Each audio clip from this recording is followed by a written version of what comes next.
Simulan na natin ang balitaan. Narito po ang malalaki at makabuluhang balita ngayong araw. Hataw Balita ngayon. Riribisahing maigi ng pamahalaan ang muling pagtaas sa ipinataw na taripa sa bigas. Ayon kay Palace Press Office, Claire Castro, pag-aaralang mabuti ang tariff adjustment sa ilalim ng Executive Order number 62 kung saan ibinaba sa 15% ang taripa sa bigas mula sa 35%. Sa ngayon, wala pang impormasyon ang Presidential Communications Office kung mayroon ng rekomendasyon para sa rice tariff adjustment.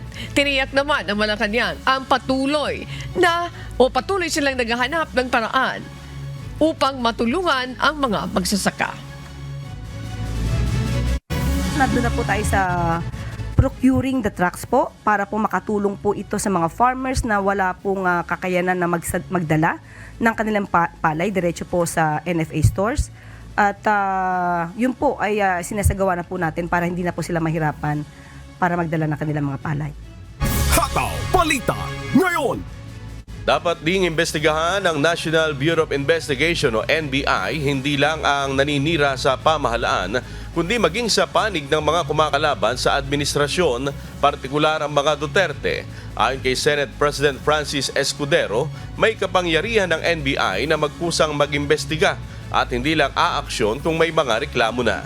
Ngunit babala ni Escudero, wag lamang hayaan ng tagapamuno ng NBI ang mga tauhan nito na manghadlang o mag-sensor sa isang mensahe, artikulo o anumang anyo ng pagpapahayag bago pa man ito magawa ng isang individual.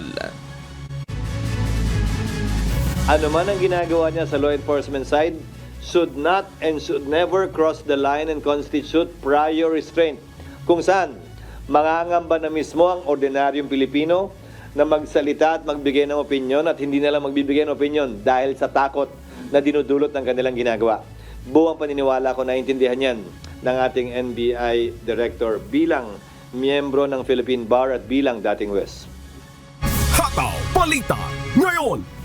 Kinumpirma ni Senate President Francis C. Escudero na nakatanggap siya ng sulat mula kay Executive Secretary Lucas Bersamin bago isagawa ang pagdinig ng Senado kaugnay ng pag-aresto kay dating Pangulong Rodrigo Duterte. Sa sulat, ipinaalam ni E.S. Bersamin ang paggamit nila ng executive privilege laban sa paglalabas ng may impormasyon mula sa mga napag-usapan sa pagitan ng Pangulong Ferdinand Marcos Jr.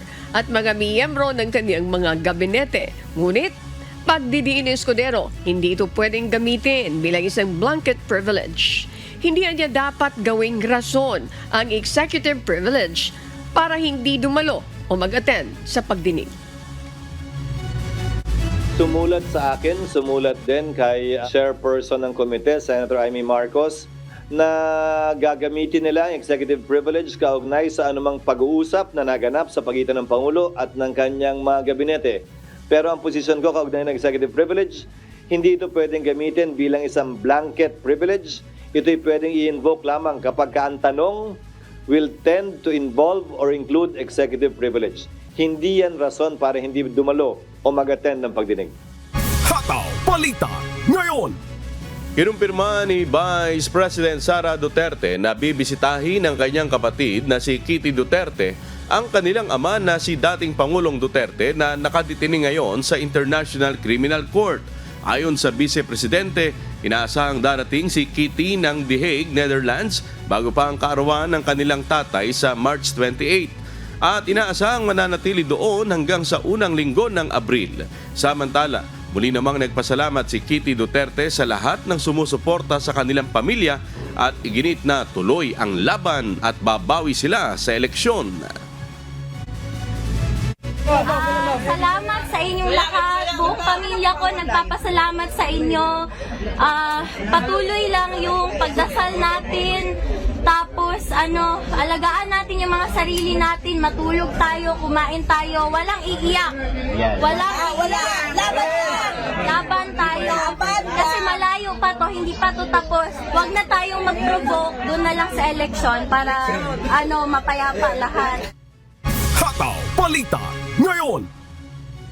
Walang natanggap ang China na aplikasyon para sa asylum ni dating Pangulong Rodrigo Duterte. Ayon kay Chinese Foreign Ministry spokesperson Guo Jiakun, pribado ang pakay ng former president sa Hong Kong kamakailan.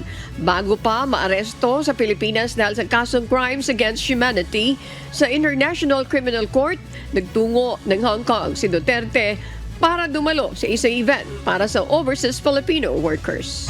Hataw Balita ngayon. Muling umapela ang Malacanang sa mga taga-suporta ni dating Pangulong Rodrigo Duterte na manatiling kalmado. Ito'y sa gitna ng umano'y paghihigpit sa seguridad ng Dutch authorities.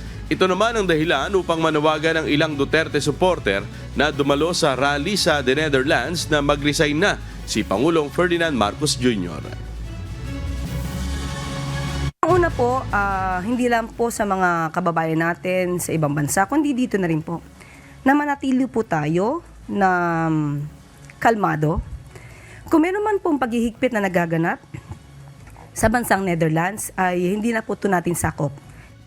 Hataw Balita ngayon. Naniniwalang Malacanang na si Vice President Sara Duterte ang makikinabang sa panawagang mag-resign sa pwesto si Pangulong Ferdinand Marcos Jr. Ito ay pinahayag ni Presidential Communications Office Undersecretary Claire Castro sa press briefing kahapon kung saan ipinagtanggol niya ang Pangulo laban sa mga taong kumukwestiyon sa kanyang liderato. Ayon kay Palace Press Officer Undersecretary Claire Castro, mas mahihirapan ang bansa kung ang mamumuno ay isang tao na maraming sekreto, partikular na ang usapin sa pondo. Kung pinag-resign po nila ang Pangulo, sino po ba ang makikinabang? Kahit sabihin po ni VP Sara o kayo nagsabi niyan, siya pa rin po ang makikinabang. Hindi po mas kakayanin ng isang tao na mamuno, na maraming inililihim, maraming itinatago at hindi nagpapakita ng anumang dokumento. Hataw Balita ngayon. Hinamon ng Malacanang si Vice President Sara Duterte na ipaliwanag ang mga kakaibang pangalan ng mga umano'y tumanggap ng confidential funds nito. Naniniwala ang Malacanang na kaduda-duda ang mga pangalang Amoy Liu, Fernan Amoy at Jog de Asim na umano'y recipients ng confidential funds ng Office of the Vice President. We believe that VP Sara has the obligation to tell something about this, to tell something about these discoveries. Marami na po ang naglilipa na patungkol sa mga peking resibo na di umanong na issue po ng opisina po ni VP Sara. Ayon naman kay Congressman Ortega, mapatitibay nito ang impeachment complaint laban kay VP Sara. Will strengthen Article 2. Sabi ko nga, meron naman nang nangyari na hearing sa good government. So, mas maganda na sabi ko nga, tuloy-tuloy itong mga to, buhay yung mga issues at napapatunayan po natin na yung mga findings natin during the Committee on Good Government. Hataw Balita ngayon. Binigyan din ni Vice President Sara Duterte ang kanyang naging pahayag na may nangihimasok sa paggamit ng budget ng Department of Education. Ginawa ni VP Sara ang muli niyang pagbanggit sa kanyang nauna ng aligasyon hinggil sa budget ng kagawaran sa isang rally sa The Hague sa The Netherlands. Ayon sa Vice Presidente, ito ang dahilan kung bakit siya nagbitiw bilang DepEd Secretary. Personal ko to na experience. Yung budget ng school building program ng Department of Education, pinaghati-hatian lang sa loob ng House of Representatives. Wala namang totoong BICAM kung saan pinag-uusapan ang paggamit ng pera. Ang desisyon lang na nandun ay kay Zaldico, nung panahon ko, kay Zaldico at kay Martin Romualdez. Hataw Balita ngayon. Nasa mahigit 20 vlogger ang iniimbestigahan ngayon ng National Bureau of Investigation o NBI dahil sa pagpapakalat umano ng maling impormasyon o fake news. Ayon kay NBI Director Jaime Santiago, inaalam nila kung bakit patuloy na dumarami ang mga ito at bakit halos iisa lang ang kanilang tema. Kabilang sa anggulong tinitignan ng NBI sa pagkalat ng mga maling balita ay ang pag-aresto kay dating Pangulong Rodrigo Duterte. Lahat na. pati yung paninira nila sa mga government officials, yung mga kung ano-ano sinasabi nilang balita na hindi naman totoo, yun ay pinag-aaralan naming mabuti kung bakit ganun ang tema ng mga vloggers natin ngayon. Meron ba silang namumuno sa kanila? Tinitignan po namin yan lahat.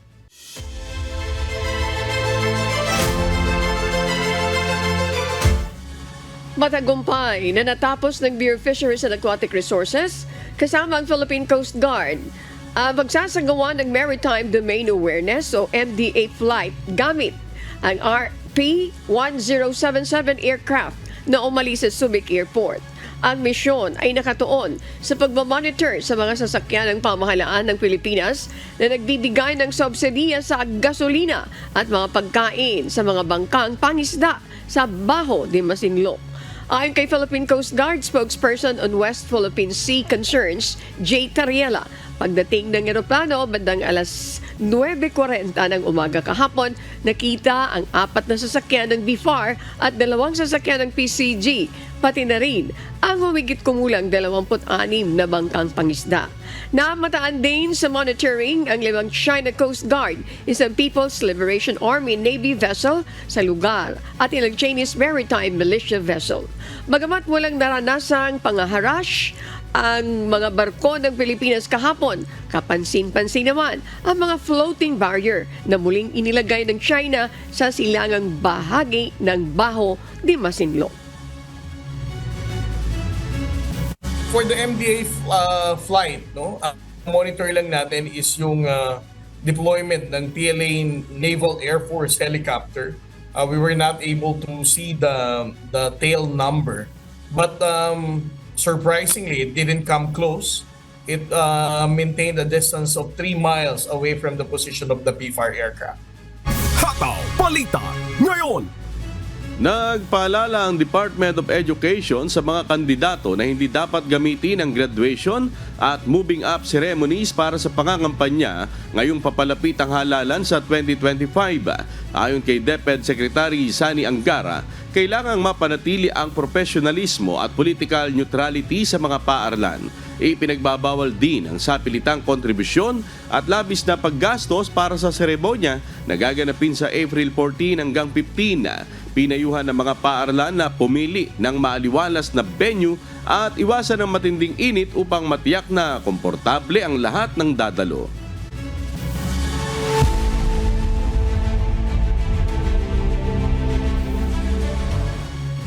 Nagpulong ang mga opisyal ng Estados Unidos at Russia sa Saudi Arabia habang nagpapatuloy ang gyera sa pagitan ng Moscow at Kiev. Ito ang humahataw na balita ni Klein Sinka. Hataw Balita ngayon. Sa gitna ng tumitinding labanan sa Ukraine, nagsagawa ng pag-uusap ang mga opisyal ng Estados Unidos at Russia sa Riyadh, Saudi Arabia para pag-usapan ang posibleng ceasefire sa Black Sea. Kasunod ito ng negosasyon sa pagitan ng US at Ukraine noong linggo. Itinuturing ang mga negosasyon sa Black Sea bilang unang hakbang patungo sa mas malawak na ceasefire agreement. Ayon sa Kremlin, nakasentro ang pag-uusap sa safety of navigation dahil sa pagkabigo ng 2022 Black Sea Shipping Agreement na matugunan ang mga pangailangan ng Moscow. Sa kabilang dako, inilabas naman ng European leaders ang kanilang pagdududa kung talagang handang magbigay ng konsensiya si Putin. Samantala, naganap ang mga pag-uusap kasunod ng panibagong airstrikes ng Russia sa Kyiv. Sinabi ng Moscow na napabagsak nila ang 227 Ukrainian drones sa loob lamang ng 24 oras, kalinsabay ng patuloy na sunog sa isang oil depot sa Krasnodar region na inaatasang bunsod ng isang Ukrainian drone attack. Klein Sinka, humahataw sa balita ngayon. Hataw Balita ngayon. Nagpatawag ng snap election si Canadian Prime Minister Mark Carney. Ito'y bunsod ng banta ni US President Donald Trump sa soberanya ng Canada. Ito ang humahataw na balita ni Jeffrey Reyes. Hataw Balita ngayon.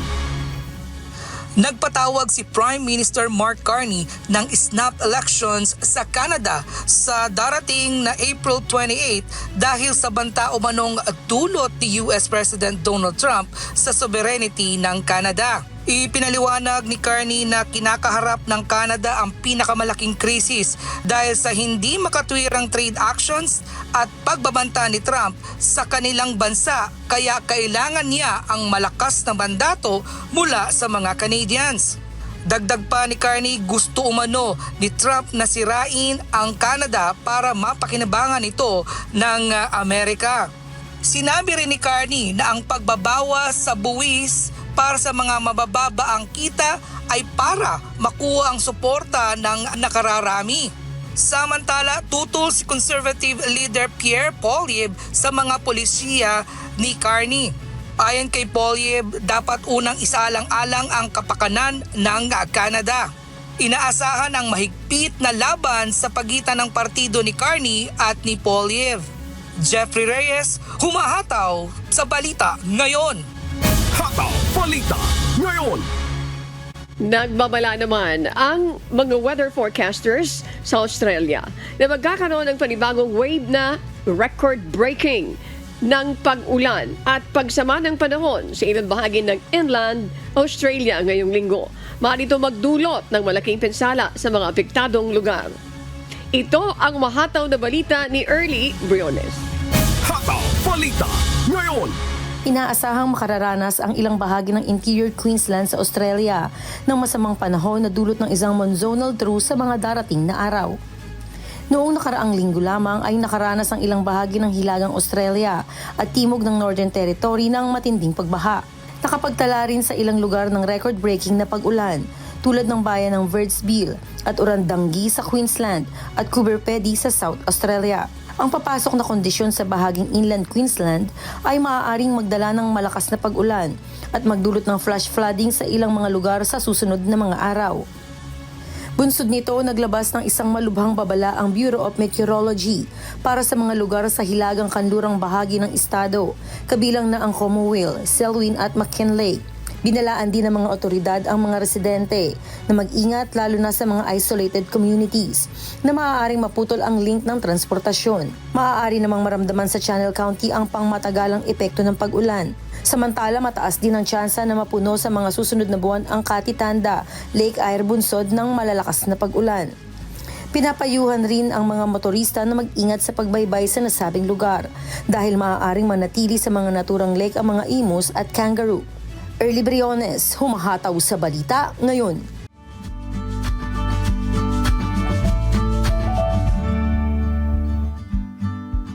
Patuloy na humihina ang northeast monsoon o hanging amihan na siya nagpapalamig sa hilagang Luzon. Ayon sa Pag-asa, posibleng magtapos na ngayong linggo ang pag-iral ng amihan na siyang magiging pasimula ng pagkakaroon ng mainit at tuyong panahon sa bansa. Gayunpaman, posibilidad pa rin ang mga pag-ulan at pagkidlat, pagkulog sa hapon o gabi. Samantala, ang ibang bahagi ng bansa ay maapektuhan ng easterlies at intertropical convergence zone na magdadala ng kalat-kalat na pag-ulan sa ilang rehiyon. Hataw Balita Ngayon. Dalawang lugar sa bansa ang inaasahang makakaranas ng danger level na heat index ngayong araw.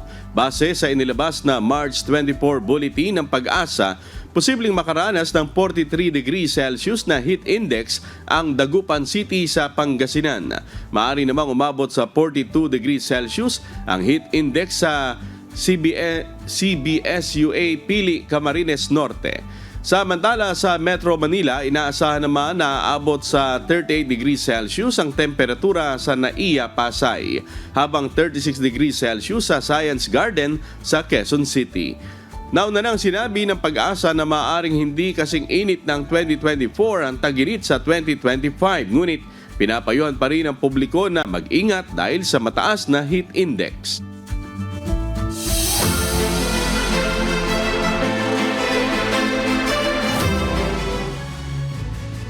Isang fabrication laboratory ang inilunsad ng Department of Trade and Industry o DTI at Bataan Peninsula State University para sa mga negosyante sa Bataan. Ito ang umahataw na balita ni Mel Aquino. Hataw Balita ngayon. Formal nang inilunsad kahapon ang isang Shared Service Facility Fabrication Laboratory o SSF Fab Lab sa lalawigan ng Bataan. Sa pangunguna ng Department of Trade and Industry o DTI, Department of Science and Technology o DOST, Bataan Peninsula State University o BPSU, Provincial Cooperative and Enterprise Development Office o PICEDO, Technical Education and Skills Development Authority o TESDA at lokal na pamahalaan ng Bataan. Layo ng pasilidad na matulungan ang business community at academic institution na tumuklas ng iba't ibang makabagong produkto at kaalaman na maaari nilang mapakinabangan, partikular sa mga micro, small and medium enterprises o MSME na makatutulong sa paggawa ng mga packaging at labeling ng mga produkto. Yung ginanap na launching natin for the Shared Service Facility Fabrication Laboratory for the BPSU ay isang paraan ng matulungan ng ating mga business community, ang academic institution, para magtuklas ng mga panibagong mga produkto. Itong SSF launch nito ay isang oportunidad para sa DTI to extend its services, lalo na sa ating mga micro, small, and medium enterprises. So yung services ng Fabrication Laboratory will address yung needs ng ating mga SMEs, lalo na sa larangan ng packaging, labeling, yung mga design, yung printing services na kailangan nila. Nais naman ng lokal na pamahalaan na bumuo ng isang maayos na ecosystem ng pagninegosyo sa lalawigan upang mas lalo pang makatulong sa mga negosyante at pagsusulong na maging Silicon Valley ang lalawigan ng Bataan. Natutuwa po kami na tuloy-tuloy yung ating development ng ating laboratory para makatulong sa mga negosyante, makatulong sa ating MSMEs, ating mga startups na matagal na rin po nating ginagawa ng paraan para magkaroon ng mas magandang ecosystem dito sa ating lalawigan. Siyempre sa pamunayan ng BPSU. At panay ko nga nakausap si Kokoy na talagang isulong natin yung pagiging Silicon Valley ng lalawigan ng Bataan, hindi lang ng Balanga, kundi ng lalawigan ng Bataan. Nang sa ganon, yung opportunities, yung innovation, yung creativity ay marami talagang mag-benefit at marami tayong makita yung mga gagandang ideas ng ating mga, lalo na mga kabataan, pati rin yung hindi masyadong kabataan, ay ma-develop into services, into products that will benefit our community and our economy. Umaasa rin ang Department of Trade and Industry na makatutulong ang nasabing facility sa layunin ng kagawaran na maitaas ang kakayahan ng ating mga negosyante sa pag-adapt sa paglago ng kaalaman, lalo na sa pagninegosyo. Itong proyekto na ito ay magko-contribute sa overall objective ng Central Luzon to make SMEs more competitive and highly innovative, lalo na sa panahon na ngayon na ang focus ng government is more on innovation and sustainability. Mel Aquino, humahataw sa balita ngayon. Hataw Balita ngayon. Ipinagkaloob ng lokal na pamahalaan ng Tacurong City, Sultan Kudarat ang 5 emergency vehicle sa 5 barangay ng lungsod kahapon ng umaga, March 24. Kabilang sa mga tumanggap ng mga bagong sasakyan ng mga barangay ng San Emanuel, San Antonio, Baras, New Lagao, Raham, Muda at sumailalim ang 5 barangay sa assessment at rekomendasyon ng Tacurong City Disaster Risk Reduction and Management Office na kabilang sa mga kritikal na lokasyon. Inaasahan naman ang karagdagang 15 emergency vehicles na ipagkakalob naman sa natitirang 15 barangay ng lungsod na magagamit sa agarang pagtugon sa anumang uri ng emergency situations at paghahatid ng mga essential services sa publiko. Hataw Balita ngayon. Nasa maayos ng kalagayan na ang 6 na foreign mountaineers na napaulat na nawawala sa Mount Talines sa Negros Oriental nitong March 19. Ito ang umahataw na balita ni MJ Vasquez. Hataw Balita ngayon. Matagumpay na nasagip ang 6 na foreign mountaineers na napaulat na nawawala sa Mount Talines, Valencia, Negros Oriental nitong March 19. Ayon sa Municipal Disaster Risk Reduction and Management Office o MDRRMO Valencia, pasado alas 8 ng umaga, nang umalis ang mga hikers para mag-trekking sa nasabing bundok. Kaagad na naglunsad ang mga otoridad ng search and rescue operation kung saan ay naunang natagpuan nitong March 21 sina Alexander Radvani, isang British national, at si Thorsten Martin Groshop, isang German citizen sa barangay Malabo, Valencia. Makalipas ang isang araw ay natagpuan naman sa Sitio Hydro Barangay Silam, Amlan, ang 4 pang nawawala na sina Terry, isang Canadian, Anton Chernov na isang Russian, at sina Wolfgang at Alwin Fink na kapwa German citizen. Agad na nilapatan ng paunang lunas at dinala sa Negros Oriental Provincial Hospital sa Dumaguete City ang mga hiker upang mas matiyak na maayos ang kanilang mga kondisyon. MJ Vasquez, humahataw sa Balita Ngayon. Hataw Balita Ngayon.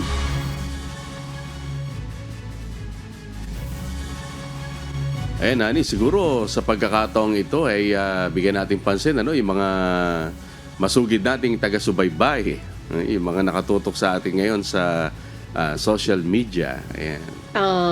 Bago dun sa shoutout natin, dyan lang po kayo mag-shoutout kami kasi we have enough time para mag-shoutout. Nakalala mo last time na traffic kami ng 8 oras. Pero hindi kami, yung RMB. Okay. Umalis dito ng 12:30 ng madaling araw and then dumating sila dun sa place, sa site ng 7:30. 8 oras yan. Dahil doon sa may binangga ang isang truck na parte ng sumabit sa tulay. Sa tulay. Okay. May mga balita ngayon na parang kailangan ba sa design, tataasan yung height ng mga bridge natin para at least hindi masasabit. At siguro, doon sa mga kababayan natin na nakikinig at nanonood, gusto ko lang tawagan ng pansin dito yung mga employer na dapat i-familiarize yung mga dapat na rules and regulations sa kalsada. Of course, again, gusto ko rin i-paalala, ano ba yung height na dapat doon sa kalsada? Maliban na lang kung may mga ginagawa yata sila ng mga pagdagdag. Di ba ngayon, usong-uso din, Amigo Sherwin, na minsan yung sasakyan mo, gusto mong gumanda, magdadagdag ka ng mga, kung ano-ano idadagdag mo. Accessories or what. Ito po yung tinitingnan ngayon. May mga panukala. Mayroon akong mga naririnig. Ano po, mga kasambahay. Hindi biro. Yung matraffic ka ng 8 oras na ganyan. What if there is an emergency? Yan, i-familiarize din siguro po ng mga driver, ng mga employer, ano ba itong size ng sasakyan ko? Yung mga dadaanan ba namin, hindi ito makakaperwisyo? Paano kung papasok ka doon sa mga maliliit na kalsada? Mayroon kasi mga isinasaksak pa nila doon sa mga maliliit na kalsada. Yung mga secondary roads, dapat maging aware kayo dyan. Pati yung mga tawag dito, mga kawad ng kuryente, nakakasabit din yan. So again, gusto po namin manawagan dyan. And na-notice din namin, Amigo Sherwin, cause din ng aksidente, mga kasambahay, yung barriers dito. Kasi may iba kaming dinaanan, kaya hindi po kami na traffic that time. Sinuwerte po kami. Nakahanap kami ng way, makapunta dun sa lugar na yan. Ang pinupunto lang natin dito, ito panawagan din para ma-avoid yung mga accidents. Dito sa kahabaan ng Quirino, yung barriers dyan, punong-puno na, nabibihisan na ng mga alikabok. Kaya pag sa gabi, magdadrive ka at mahina yung mata mo, hindi mo madidistinguish na yung nasa tabi mo ay barriers na pala yan. Mababangga at mababangga mo. Walang mga road sign, walang mga signage para ma-distinguish na itong lugar na ito, may barriers dito, mga kasambahay. Mayroon ako mga natatanggap na balita. Isa yan sa mga dahilan kung bakit may mga nababanggang sasakyan. Along Quirino, mga kasambahay, may mga barriers dyan na nagbibihis na po. Ang bihis nila ay bihis alikabog na. Hindi na siya ma-distinguish na barriers siya. Maganda. Dati may nakikita ako na may reflectorize yung mga barrier That's the word. That's the word. Reflectorize. But this time, parang kulang yata na nakikita natin. Pero pagka nabihisan mo na ng alikabok yan, parang mawawala na. Wala nang silbi yung reflectorize na yan na nakalagay dyan. Kasi bihis ka na ng alikabok. And that's the reason why. Kaya nagkakaroon nga ng mga aksidente. Yan, dyan sa mga expressway. And even dito sa SLEX dati, nung mga inire-repair yan, pinalalapad, nagkaroon din ng mga ganong aksidente dyan dahil mula dun sa malapad na kalsada, biglang magiging makipot. Yung 4 lanes, for example, sa may bandang unahan, yung pala magiging 2 lanes na lang. Hindi nanonotice din kaagad ng ating mga motorista.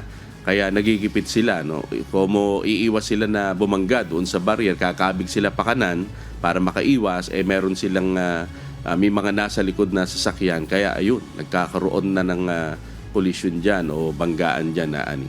Ayan. So, alam mo, nakikita natin na Amigo Sherwin na yung ating DOTR Secretary ay nakikita natin na straight to siya. Yung kanyang mga moves ay ang banggit ng ating mga naririnig dyan ay mukhang maganda. Ano po? Kasi mismong siya ay tumitingin, inaalam niya yung talagang problema. Harinawa na itong mga bagay na ito ay mapagtunan din po ng pansin. Iwas po yan sa aksidente. Pero sa SLEX ngayon, Ani, talagang malapad na yung expressway, 6 na linya na yun. Kaya maalwan na sa ating mga motorista yung pagbiyahe dyan sa SLEX sa north and southbound. At almost matatapos na rin yung kanilang ginagawang construction dyan, Ani. Opo, totoo naman po yan. Pero pagka nagkaroon ng aksidente, talaga naman, tapos ka. Yun nga ang sinabi natin. At siguro, bawat mamamayan at ganun din yung mga employer niyan, Amigo Sherwin, yung may mga ganung klaseng uri ng negosyo, ulitin po natin, familiarize ninyo po yung mga talituntunin at ganun din yung mga drivers ninyo, dapat tingnan nyo maigi kung yan po ay may mga alam. Dahil baka mamaya yung nakuha yung mga driver ay gusto lang maghanap buhay pero walang gaanong nalalaman po sa mga road rules, yung mga rules and regulations po sa kalsada. Samantala, Ani, sa ibang balita, pinirmahan na ng mga opisyal ng Pilipinas ang implementing rules and regulations para sa VAT refund sa mga dayuhang turista. Sa pamamagitan nito, maaari nang makakuha ng discount ang foreign tourist mula sa mga lokal na produkto na kanilang bibilhin mula sa ilang accredited stores. Sa ilalim ng Republic Act 12079, ang mga non-resident tourist o foreign passport holders ay maaaring bigyan ng VAT refund para sa local products na kanilang bibilhin na hindi bababa sa halagang 3,000 piso na kanilang dadalhin palabas ng Pilipinas. Layo ng hakbang na makaengganyo ng mas marami pang mga turista na bibisita sa Pilipinas. Hataw Balita ngayon. At kaugnay nga nung pinag-uusapan natin, Ani, mas magiging abala na ngayon ang mga kalsada, ang mga expressway dahil sa papalapit na bakasyon. That's correct. Pagdating ng buwan ng Abril, malapit na yan. That's correct. Ano po, kaya siguro dapat na mapagtuunan po ng pansin yan. Hindi lang ngayon, alam mo yung safety, sabi nga nila, safety first mga kasambahay. Dapat yun ang ating ilalagay sa isip, sa puso natin. Hindi lang para sa mga umuukit ng ating pamahalaan, kundi pati yung ating bawat isang Pilipino ay dapat ganun po ang maging mindset. Alright. At punta na tayo sa ating shout out. Shout out na tayo. Unahin mo na unahin na natin si Christian Lopez tsaka si Jerickson Bunyag. Tsaka yung may bahay nito ni Jerickson, si Jonah, talagang nakatutok din sa atin ngayong umaga. At syempre, yung aking may bahay din, si Glenda, at ang aming unika iha na si Elishay. Yan, nakatutok na rin sa ating gising na. Nag-aabang, Ani. Opo. Pagpaumanin nila ating mga kababayan na nakikinig at nanonood dito sa Pilipinas at sa iba't ibang panig ng mundo na nagte-text po sila, sinasabi nila kung ano yung nakikita nila at nagpapasalamat sila. Pasensya na po, basta may listahan ako na every time naman nauupo ako dito, nawawala sa isip ko. Hindi ko po madala-dala. Paumanhin po, maraming salamat sa pagtutok po ninyo dito po sa Hataw Balita at sa iba't ibang mga programa ng UNTV. Shout out ko rin syempre si Carl, ang ating kasama dito. At syempre, si Attorney Ruth Soriano laging nanonood dyan. Ate Ruth, good morning po. At ganoon din si Attorney Mel. Magandang umaga po sa inyo. At syempre, Si BP Joseph, hindi po nawawala yan. Yung mga kasama natin dyan sa transmitter, yan, Alvin, si Daryl, dalawa kasi yan. At syempre po, si BP Bong, si BP Noli, yung mga BP natin, lagi natin binabati na isang magandang umaga at hapon. BP Noli, BP Bong, BP Jerry, and of course si GMJ Eusebio. And si Mami Beth Rason, Yes. yan, at kasi Daddy, yan, si Idad, ayan. Yes. Oh, shout out kay Rodrigo, kay Joshua, kay Rap. Thank you very much. Kay Chris, kay Justin, kay Nars, kay Arian, kay Chrislen, kay Lenny Joy, kay Josa, Adet. Maraming salamat sa inyo. Kagaya na nila Elena Yang, nila Emma Chikohara ng Japan. Ayan, at dito naman sa Pilipinas, sila Louie Lipanya, si Hiner Aliparo, Jocelyn Gutierrez, ayan, dyan sa mga taga-Calamba, Laguna. Marami tayong mga taga-subaybay dyan. Minsan nagseselos na nga itong ate ko si Marilu at saka si Mary Ann Tulubong. Ayan. Salamat po. Yung manunood, mag-like po, mag-subscribe. Ayan. Mag-subscribe, mag-like po. Ayan. Kung gusto nyo paabutin ng ilang pang milyon, sa inyo po yan. Basta kami po, sa puso namin, kami po magpapasalamat. Salamat po sa palagiang pagtutok niyo. Ihabol ko na rin ang aking si Tita Nene La Pastora at si Brad Jassy Mertalia. Ganon din sa ating mga taga-subaybay sa buong Pilipinas at sa iba't ibang panig ng mundo. Shoutout din po sa mga tagapakinig ng Hataw Balita ngayon sa Radyo La Verdad 1350. Patuloy po namin kayong inaanyayahan sa isinasagawang mass indoctrination ng MCGI. Day 2 na po tayo mamayang 7:00 po ng gabi sa official MCGI social media accounts. Kabilang po ang MCGI channel, ang official YouTube channel ng Members Church of God International. Patuloy din po namin kayong inaanyayahan na makiisa sa Global Prayer for Humanity tuwing Lunes hanggang Biyernes 9:30 ng gabi. Ito po ay nakastream ng live sa lahat ng MCGI social media accounts. Ang Global Prayer for Humanity ay bukas po sa lahat, anuman ang inyong relihiyon o lahi. Mga kasambahay, kung may istorya po kayong nais balikan sa Hataw Balita ngayon, pwede nyo po itong muling mapanood sa aming official social media account. Magtungo lamang po sa UNTV News and Rescue YouTube channel at i-click ang subscribe button. Gayon din po sa aming Facebook at TikTok accounts. Mapapanood nyo rin po rito ang iba pang news programs ng UNTV, pati na po ang iba pang video na nag-isang public service channel. Kaya, tara na! Subscribe, like, and share. At sa aming ibabahaging mga salita ng Diyos na ating sandigan, mula sa Kawikaan, Kapitulo 28, Talatang 4. Silang nangagpapabaya sa kautusan ay nagsisipuri sa masama, ngunit ang nangag-iingat ng kautusan ay nangakikipagkaalit sa kanila.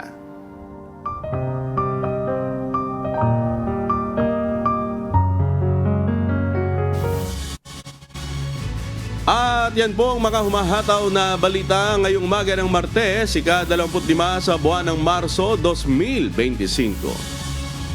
Ako po ang inyong amigo, Sherwin Tulubong. Sa ngalan po ng lahat na bumubuo ng UNTV News and Rescue, UNTV Radyo La Verdad 1350 at ang ating mga correspondent mula sa Pilipinas at sa iba't ibang panig ng mundo. Ako po, si Annie Renton. At dito sa UNTV at UNTV Radyo La Verdad 1350, Diyos ang aming sandigan, serbisyo publiko ang aming pinahahalagahan. Susunod na po ang Good Morning Kuya. Salamat po sa Diyos at magandang umaga.